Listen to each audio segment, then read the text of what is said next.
नमस्कार दोस्तों, Python programming के लेक्चर 10 में आप सभी का स्वागत है। इस लेक्चर में हम प्रोग्राम नेस्टेड इफ से पहले करने की देखेंगे। उसके बाद हम वही program if elif else statement से करके देखेंगे। तो यहाँ पे हम दो प्रोग्राम्स की बात करेंगे कि हम पहले दो नंबर को लेंगे और उसको चेक करेंगे कि वो या दोनों नंबर बराबर तो नहीं है, या पहला नंबर बड़ा है या दूसरा नंबर बड़ा है। इसी तरह उसके बाद हम एक नंबर को इनपुट करेंगे, चेक करेंगे कि वो नंबर पॉजिटिव है, नेगेटिव है या ज़ीरो है। तो पहले प्रोग्राम को हम पहले नेस्टेड इफ से करते हैं, फिर आप किससे करेंगे? If else elif else statement से। तो चलिए स्टार्ट करते हैं। यहाँ पे देखिए हमने कहा कि प्रोग्राम दिया, write a program to input two numbers. हमारे दो नंबर हैं, तो या तो दोनों बराबर हो सकते हैं, या पहला नंबर बड़ा होगा या दूसरा नंबर। तो तीन पॉसिबल केस हैं। तो इसको हमने पहले किससे किया? Nested if. आपको नेस्टेड इफ के बारे में मालूम है, एक इफ के अंदर दूसरा इफ। तो देखिए यहाँ पे हमने क्या किया, हमने ये प्रोग्राम लिए, थोड़ा इसको लार्ज कर देते हैं। दो नंबर लिए, दोनों इंटीजर लिए, टाइप कास्टिंग की। हमने पहले कहा अगर a ग्रेटर देन b है, तो अगर उसके अंदर हमने कहा दोनों अगर बराबर हैं तो आप क्या प्रिंट करोगे? Both number are equal. Otherwise यहाँ पे क्या होगा? a is greatest. ये किसका है? जब इफ के अंदर, इफ नेस्टेड इफ में पहला स्टेटमेंट टू स्टेटमेंट क्या है? दो both are equal, otherwise a is greatest. अगर ये हमारा फॉल्स होता है तो b इज ग्रेटेस्ट। ठीक, तो इस प्रोग्राम को आप रन करके देखते हैं।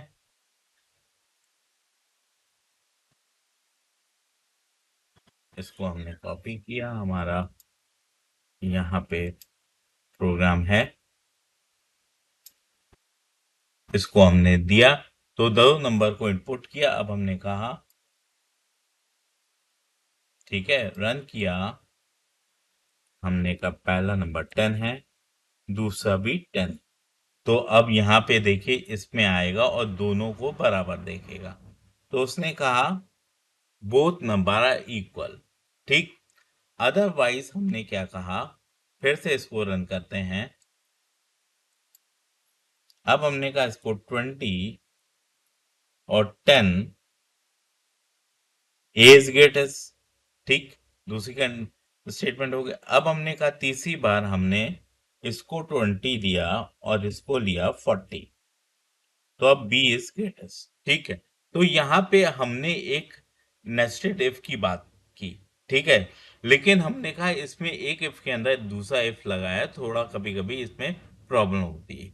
इसकी जगह यही प्रोग्राम अगर हम इफ एलिफ से एल्स से करते हैं तो क्या हो?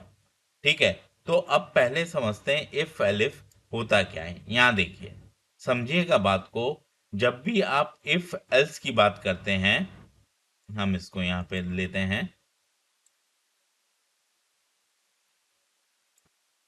हमने कहा इफ कंडीशन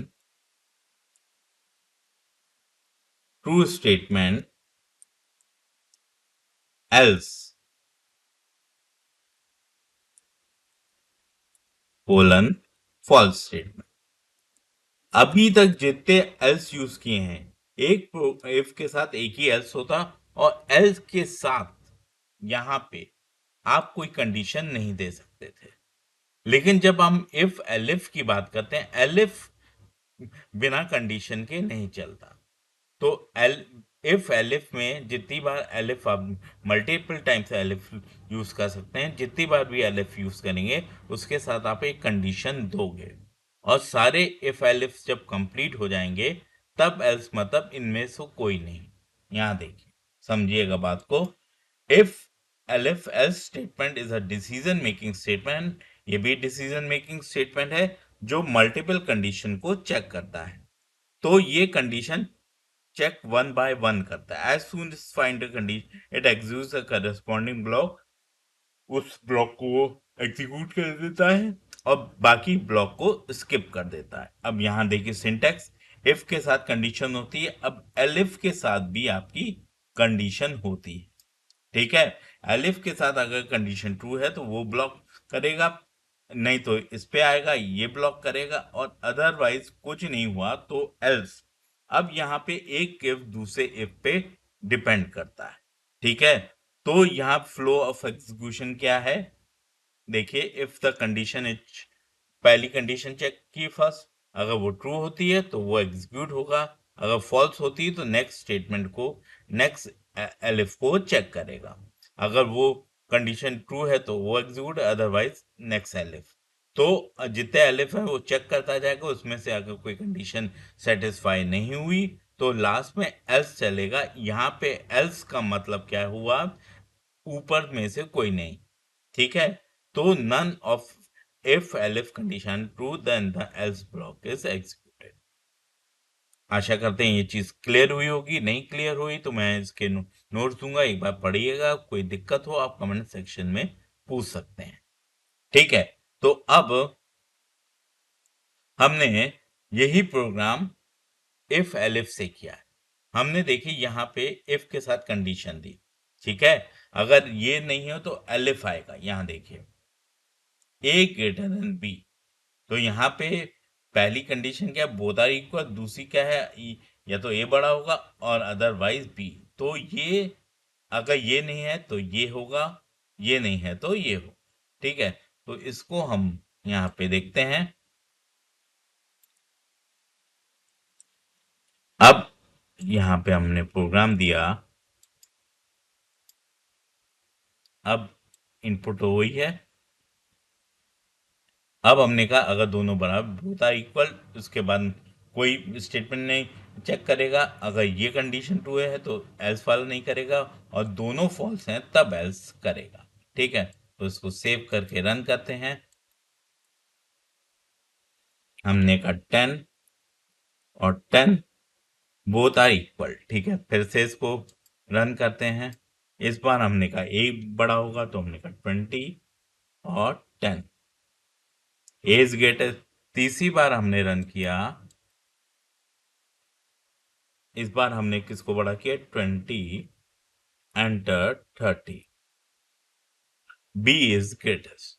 ठीक है, तो ये चीज हमने किससे की, यही जो पुराना पहले वाला प्रोग्राम था उसको रीराइट किया किससे, इफ एलिफ एल्स से। तो जब भी एलिफ की बात करते हैं उसमें कंडीशन होनी चाहिए, नहीं तो वो एरर देगा।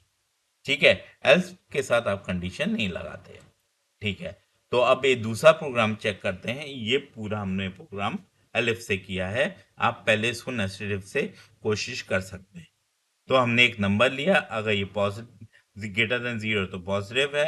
एलिफ में हमने चेक किया अगर ये क्या, ये 0 से कम है तो नंबर नेगेटिव, अगर पॉजिटिव या नेगेटिव नहीं है तो ये क्या होगा, बोथ आर इक्वल।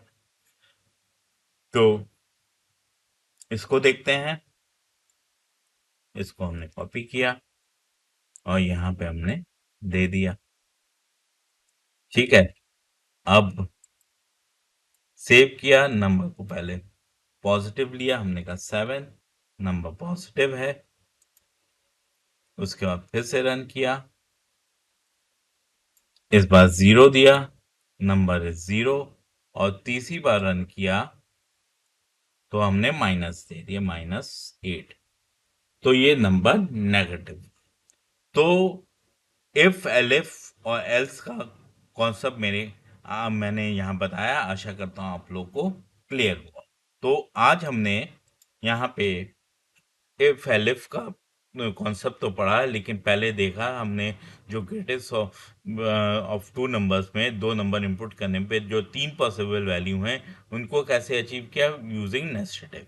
फिर उसी को हमने रीराइट किया इफ एलिफ से।